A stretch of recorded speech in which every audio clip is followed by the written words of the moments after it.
আসসালামু আলাইকুম, সব কেমন আছো? আশা করি সব ভালোই আছো। আমিও খুব ভালো আছি তোমাদের দোয়াতে।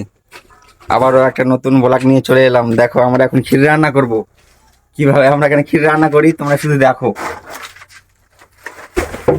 এই তো আমাদের চলে এসছে, আমাদের মশলাপাতি সব যা হোক সব চলে এসছে। এখন আমরা এখানে ক্ষীর রান্না করছি আমরা। তো দেখো, তোমাদেরকে আমি দেখাচ্ছি সম্পূর্ণ। তোমরা শুধু দেখতে থাকো ভিডিওটা, হ্যাঁ, শেষ পর্যন্ত দেখবা। তো আমাদের মানে মশলা পানি এখন সব ঢালছে, যা হোক তোমাদেরকে দেখাবো আমি। ক্ষীর রান্না হতে লেগেছে, হ্যাঁ, কিভাবে বলছে কিভাবে রান্না করছি তো শিখে নাও তোমরা, তোমাদেরও কাজে লাগবে। এ তো আমাদের সব রাঁধুনি, হ্যাঁ, সব এগুলো সব আমাদের রাঁধুনি। আর দেখো কিভাবে আমাদের সব রান্না করছে। তোমরা শুধু দেখতে থাকো ভিডিওটা, তোমরা শুধু দেখতে থাকো আর কি হয় আমাদের রান্না শেষ পর্যন্ত কত সুন্দর হতে পারে। এই দেখো কিভাবে রান্না করছে ক্ষীর, স্পেশাল। এসব ক্ষীর খাবো কোথায় জানো? এই দেখো, এখানে সব আমরা এখানে ক্ষীর খাওয়াচ্ছি। আর এই তো আমাদের রাঁধুনি।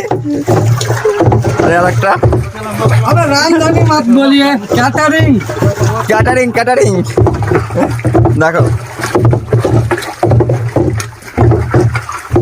রান্না করি পায়েস, হ্যাঁ, এক কথা পায়েস। এভাবে আমরা পায়েস রান্না করি। দেখো দু বস্তা শেষ হয়ে গেছে আর এখনো আমার চলছে। দেখা যাক কি হয়, পায়েসটা কত সুন্দর হয়। এই তো আমাদের যা হোক আমাদের, হ্যাঁ, আমাদের পায়েস রান্না কমপ্লিট, শেষ। এখন লোকজনকে খাওয়াচ্ছি। পায়েস দেখো কিভাবে ঢালছে পায়েস, স্পেশাল পায়েস। তোমার যদি কেউ নিতে চাও তাহলে ফটাফট অর্ডার মারো, তোমাদের বাড়িতে পৌঁছে দেবো। ক টাকা কেজি সেটা তো বল। সেটা তখন হয়ে যাবে, কন্ট্যাক্ট হয়ে যাবে ক টাকা কেজি। আমরা এখানে আমার কেজি হিসাবে এখানে বেশি না হোক, আমরা বেশি বাল্টি হিসাবে।